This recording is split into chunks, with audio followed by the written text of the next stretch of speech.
La 104 ZS, rivale reconnue et nécessaire de la Renault 5 TS depuis la sortie de la coupé 5 chevaux 104 il y a 2 ans, correspond à une clientèle plus sportive. Coûtant 20 750 francs clé en main, soit 150 francs de moins que sa concurrente directe, cette 6 chevaux sportive, maniable et très accrocheuse sur la route, consomme un peu plus de 8 litres à 100 km à l'heure.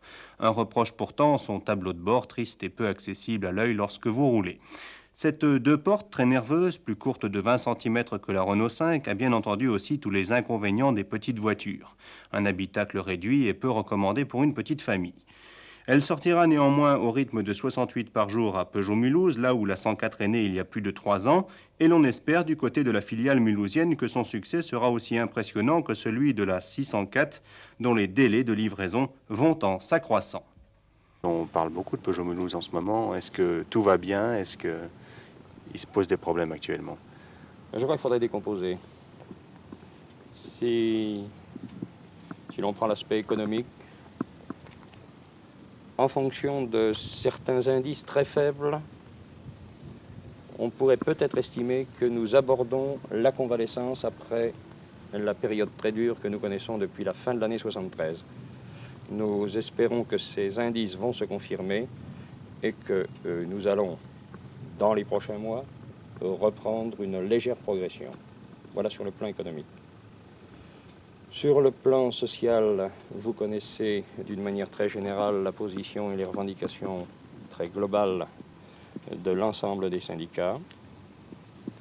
Et puis nous avons peut-être quelques petits problèmes particuliers. Au 31 août dernier, l'effectif de Peugeot-Mulhouse s'élevait exactement à 10 776 personnes, soit 400 de moins qu'au plus fort de 1973, et la production à 540 véhicules terminés et 2300 boîtes de vitesse par jour.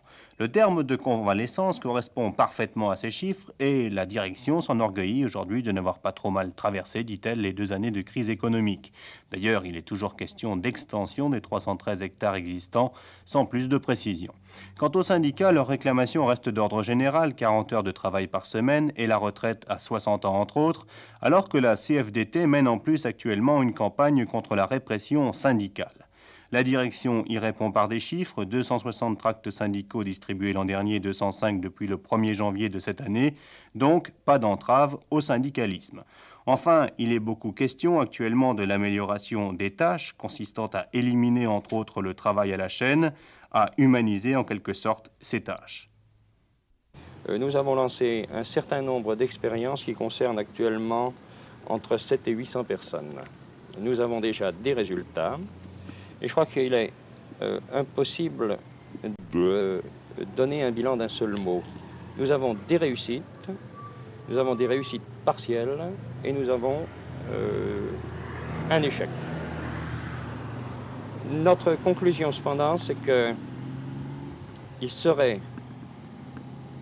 souhaitable d'avoir la possibilité d'offrir différentes méthodes de travail en fonction des souhaits des individus, en fonction de leurs capacités, mais cela, ce n'est pas toujours possible.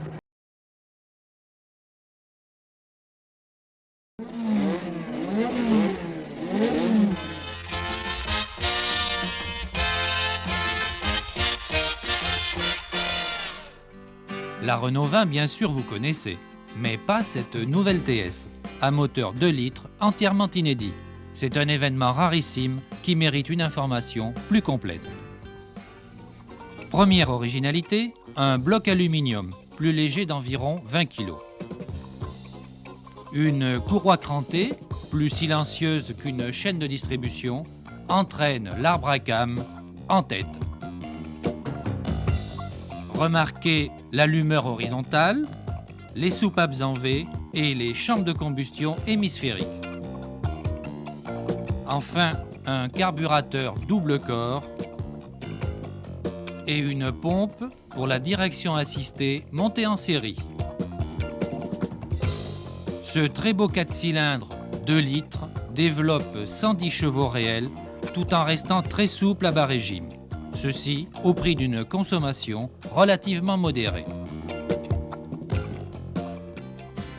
Et sur la route, il en résulte un bilan très satisfaisant. Confort, silence, performance, tenue de route, mais le freinage ne suit pas et manque trop nettement d'endurance.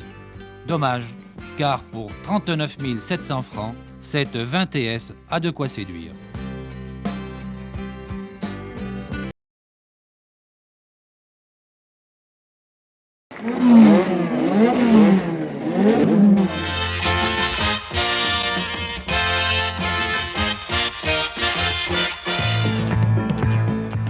Entre la banalité d'un utilitaire et le snobisme coûteux d'un tout-terrain, une nouvelle génération d'automobiles voit actuellement le jour, celle des tout-terrains de plaisance.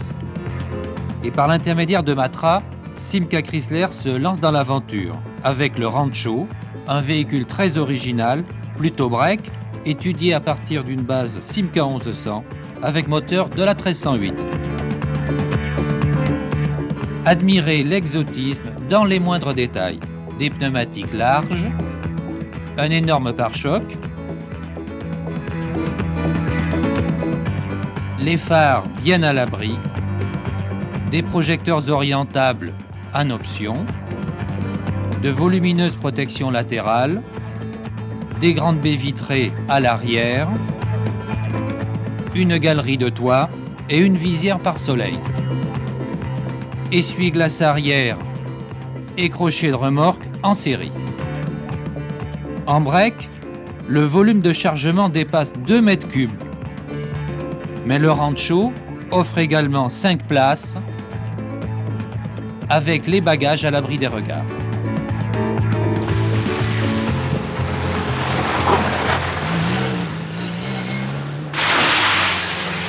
Bien sûr, il est fort tentant de s'aventurer en tout-terrain, ceci malgré le handicap des seules roues avant motrices et en l'absence de différentiel autobloquant.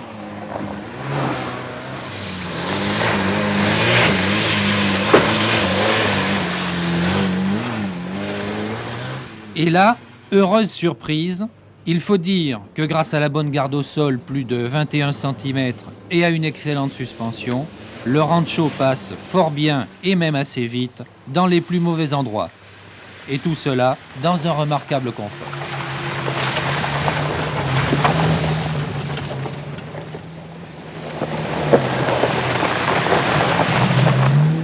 Mais si la vie est belle en terrain sec, tout se gâte hélas sur le mouillé où le Rancho se plante, disons, assez facilement.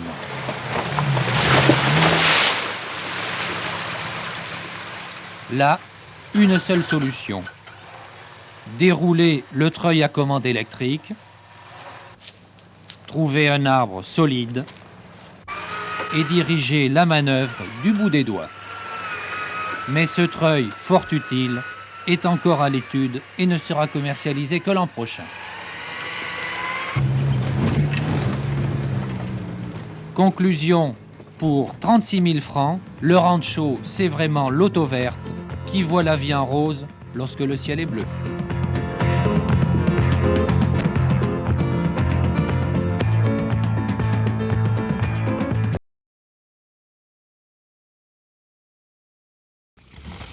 Une fois de plus, pas de révolution à Sochaux, mais une voiture de classe moyenne aux lignes agréables, dont la carrosserie est dérivée du véhicule expérimental de sécurité Peugeot. Première impression lorsqu'on s'assoit derrière le volant de la 305, c'est le confort. Confort dû aux dimensions de l'habitacle, à l'avant comme à l'arrière. Confort aussi dû au moteur, à l'extraordinaire souplesse du moteur. Sur autoroute, la conduite de la 305 est sans problème. On atteint plus de 155 km/h avec la version 8 chevaux et facilement 145 km/h avec la 7 chevaux. En conduite classique, la voiture est neutre dans les virages. À grande vitesse, elle a tendance à s'échapper vers l'extérieur des courbes, ce qui est normal pour une traction avant. Ce qui l'est moins, c'est que sur route mouillée, cette tendance devient un défaut. On peut assister alors à des pertes d'adhérence importantes du train avant lorsqu'on prend un virage un peu vite.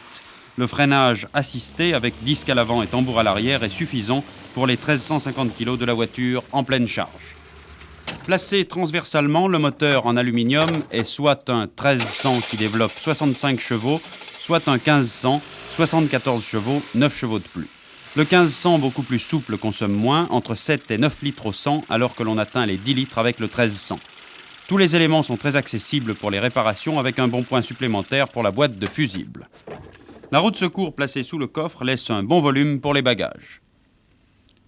À l'intérieur, on peut regretter que les dossiers des sièges avant sur la version de base soient fixes, mais bravo au tableau de bord et à la climatisation très efficace et d'un maniement simple.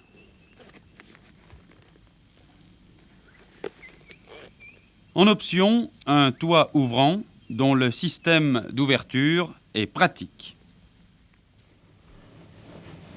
En conclusion, nous donnerons à la nouvelle Peugeot 3 bons points et 1 mauvais point. Les mauvais points pour le manque d'adhérence du train avant sur sol mouillé. Les 3 bons points qui devraient satisfaire une bonne majorité de la clientèle visée. Le confort, la souplesse des deux moteurs et la faible consommation.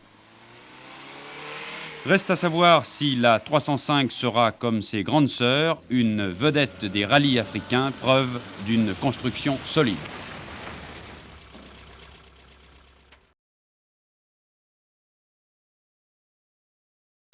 Pour la première fois, un constructeur français a vendu plus d'1 million de voitures à l'étranger en un an. Devinez qui? C'est Renault. Et Renault, pour renforcer sa vocation et sa nécessité d'exporter, vient aussi de signer un accord avec le 4e constructeur américain, American Motors. Un accord pour vendre des voitures aux États-Unis, mais aussi pour monter des voitures, et notamment la bientôt fameuse R18. La R18, dont vous avez peu entendu parler, mais que la régie lance aujourd'hui sur le marché, s'inscrit tout à fait dans cette politique. C'est une voiture classique, un futur fer de lance de Renault à l'étranger. Elle sera construite également dans plusieurs pays européens. La R18 ne va pas remplacer tout de suite la R12 ou la R16, comme on l'a dit. Ce sera peut-être vrai dans quelques années. La R18 se situe à un tout autre niveau que les autres modèles que je viens de citer. Jean-Louis Burgat en a fait l'essai et il a beaucoup apprécié ce dernier enfant de la régie Renault. Essai Jean-Louis Burgat. La 18, en fait, c'est 4 voitures, un cocktail de 2 moteurs et de 2 finitions dont les prix s'étendent de 29 000 à 35 500 francs. La TL, moteur 1400 cm3, 7 chevaux. La GTL, même moteur mais finition luxe. La TS, moteur 1650 cm3, 9 chevaux. La GTS, enfin, avec le moteur 1650, la finition luxe, mais aussi une boîte 5 vitesses. En plus, sur la TS et la GTS, Renault propose une boîte automatique en option. Sur route, pas de surprise. Le comportement d'une traction avant bien équilibrée, légèrement sous-vireuse, c'est normal, avec des vitesses maxi volontairement limitées, entre 150 et 160 suivant les modèles.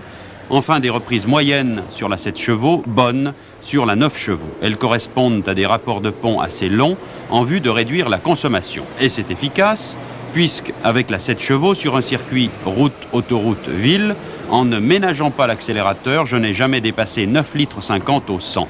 Pour la 9 chevaux, avec la boîte 5 vitesses, la consommation peut être inférieure encore de près d'1 litre.